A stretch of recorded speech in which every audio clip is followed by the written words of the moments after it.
Notre invité, Éric Zemmour, bonjour. Bonjour.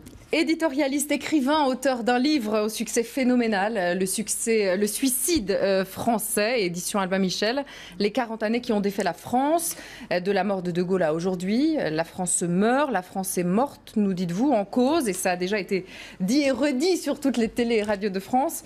En cause donc, mai 68, le féminisme, l'antiracisme, le laxisme, l'Europe, les élites, le lobby gay, l'immigration, le multiculturalisme, le mondialisme. Alors, il y a eu une telle fièvre autour de votre livre que votre nom est devenu un nom commun. On parle aujourd'hui de zemmourisation des esprits. Quel effet ça fait? Qu'est-ce que vous voulez que je vous dise? Ça fait bizarre. Mais bon, si ça veut dire que mes idées, les idées que je défends, ont conquis une partie importante de la population, j'en suis ravi. Maintenant, en général, c'est plutôt pour m'insulter. Donc, je regarde ça avec distance. Oui, ce qui est étonnant, c'est que le rapport s'inverse. En fait, jusque-là, c'est vous qui commentiez les politiques. Aujourd'hui, c'est les politiques qui vous commentent.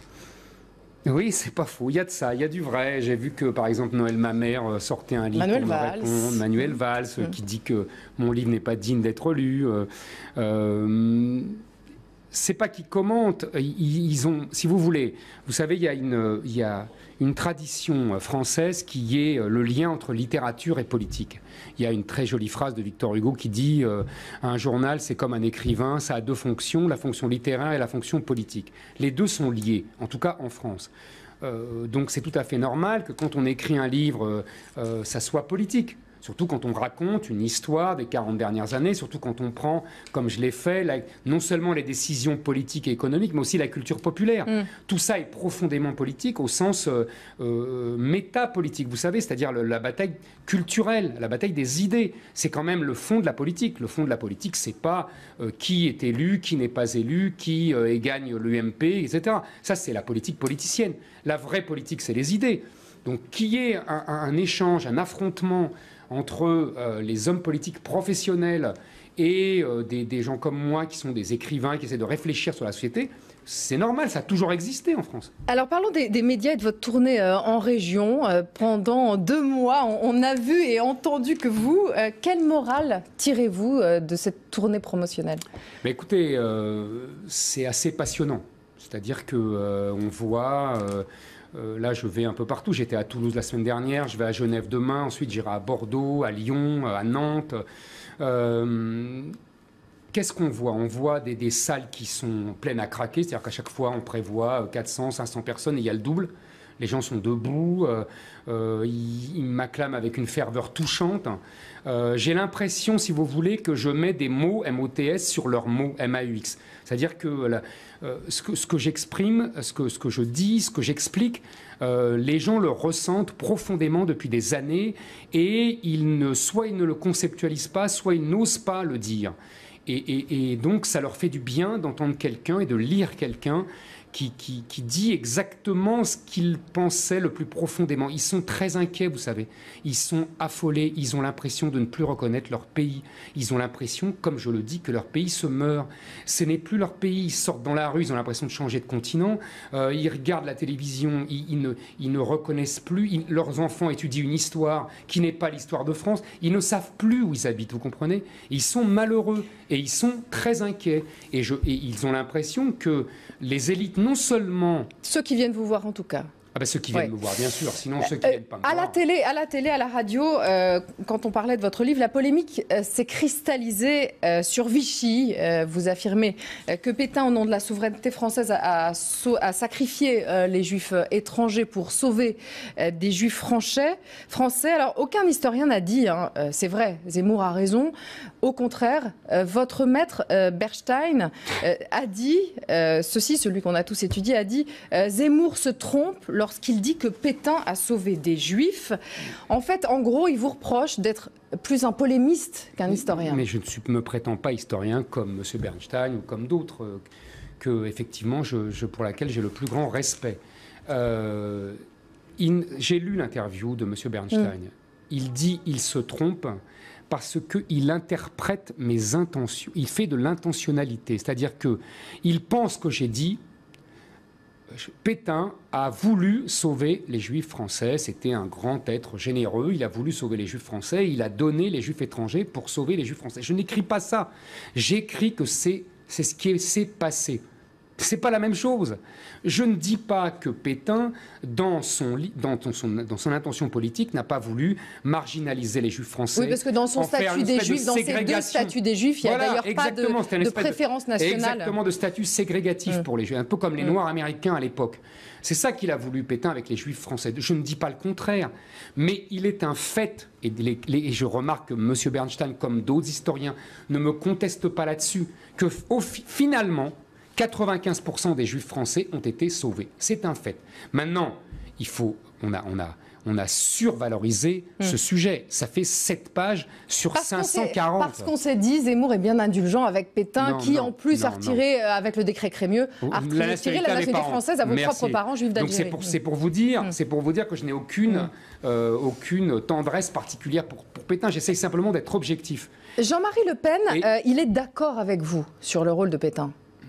Ben oui, mais il y a beaucoup de gens qui sont d'accord avec moi. Vous savez, un historien, je cite longuement dans mes 7 pages, un historien israélien, Alain Michel, franco-israélien, qui est rabbin de surcroît, et qui je cite, mais celui qui est le plus d'accord avec moi, vous savez, c'est le plus grand spécialiste du génocide juif, Raoul Hilberg, qui écrit exactement... C'est le livre dont vous vous êtes beaucoup inspiré. Mais c'est pas que je m'en suis inspiré, c'est La destruction des Juifs d'Europe. Merci. C'est le livre que tout le monde cite tout le temps. Sauf pour cette phrase. Revenons à Jean-Marie Le Pen. Quand il commence à délirer sur du rafour crématoire, les chambres à gaz, le point de détail, le bon comportement de l'armée allemande pendant l'occupation, les fournées au sujet de Ben Guigui, qu'est-ce que vous faites? Vous lui donnez une tisane et un petit cachet ou... je vais vous dire. Mon sujet, j'ai entendu votre accroche là... les liaisons dangereuses avec le Front National.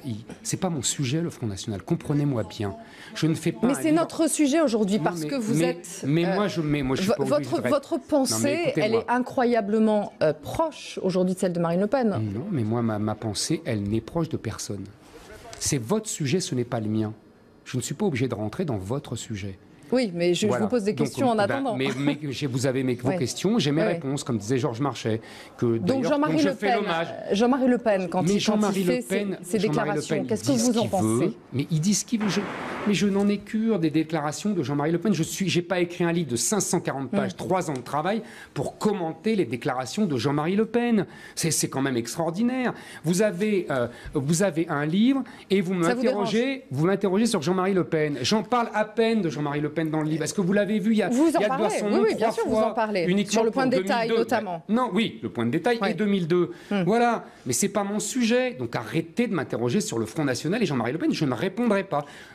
Il y a beaucoup de gens de gauche. Et pourquoi vous répondez pas? Mais je vais vous expliquer pourquoi. Parce que je vous a beaucoup entendu parler du livre. Vous entendez bien que moi, vous recevant 2 mois après la sortie du livre, je ne vais pas vous faire la même interview que quelqu'un qui vous a reçu dès la sortie du livre. Mais je vais vous dire. Donc je vous demande des questions annexes qui vous paraissent annexes en tout cas. Non, vous ne posez pas des questions annexes, d'abord.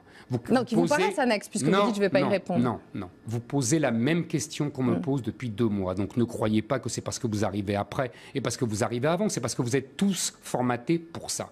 Vous n'avez qu'une seule question, le Front National. On vous donne un livre de 540 pages, vous faites semblant de le lire et vous posez une question. Je l'ai lu. Alors là, et vous posez une question. Alors ne posez pas de questions sur le Front National si vous l'avez lu. Il y a 10 000 sujets. Dans ce cas-là, vous allez passer 5 minutes sur le Front National. Ce n'est pas le sujet. Il y en a un autre qui commente votre livre, qui s'appelle Alain Soral, que vous connaissez bien. Vous avez déclaré être d'accord sur des tas de points avec Soral, national-socialiste, antisémite, révisionniste, qui a été encore condamné vendredi dernier.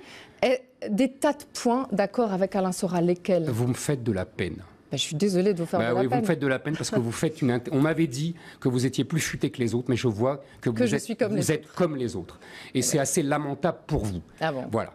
Oui, absolument. C'est lamentable. Je vous pose des questions qu'elles vous dérangent pas. Je vous demande juste d'y répondre. Vous posez des questions stupides. Parce que je suis une femme. Sans doute. Ça doit être ça, si vous le pensez.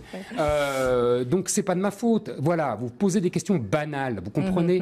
Vous vous banalisez. Maintenant, Alain Soral, j'avais un point d'accord avec lui sur la féminisation de la société. Il a écrit un livre quelques années avant le mien qui s'appelait « Vers la féminisation » et nous sommes sur le même diagnostic, nous ne l'écrivons pas de la même façon. Sur ce livre aussi, hein, il dit que vous l'avez copié. Alain Soral, il pense que tout vient de lui. Il pense que tout le monde le pille et que toute pensée un peu irrévérencieuse et iconoclaste vient de lui. C'est son problème, c'est pas le mien. Voilà, encore une fois, ce n'est pas le sujet, ce n'est pas dans le livre. Mais une fois de plus, vous posez des questions à côté du livre. Je pose des questions à partir de personnes qui ont commenté votre livre. Par exemple, Marine Le Pen, hier, que vous le vouliez ou non. Je me moque des personnes qui ont commenté mon livre. Je ne vous répondrai pas. Hier. Je ne vous répondrai pas sur les personnes qui ont commenté le livre.